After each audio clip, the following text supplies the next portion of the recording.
ভারত চন্দ্র অভিযান করেছে, ভারতীয় মহাকাশযান এমনকি সূর্য অভিযানেও অংশ নিয়েছে। ভারতীয় মহাকাশচারী শুভাংশু শুক্লা সম্প্রতি 14 দিন মহাকাশে কাটিয়ে ফিরে এসেছেন। গুগল থেকে মেটা, স্পেসএক্স থেকে বিটা রিসার্চ দেশ বিজ্ঞানের শিখরে পৌঁছে যাওয়ার মিশন নিয়েছে। কিন্তু এই ভারতেও একটা বিশাল অঙ্কের মানুষ এখনো কুসংস্কারে আবদ্ধ। ভূত প্রেত, জলপড়া, মন্ত্রতন্ত্র, বুজরুকি নিজের মনের মধ্যে আঁকড়ে ধরে এই সমস্ত কুসংস্কার নিয়ে বেঁচে রয়েছেন বেশ কিছু মানুষ।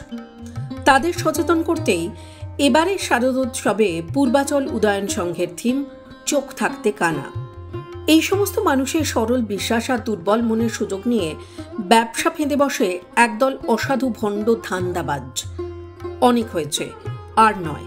এবার এই অসাধু ধান্দাবাজদের মুখোশ খুলে দেওয়ার পালা।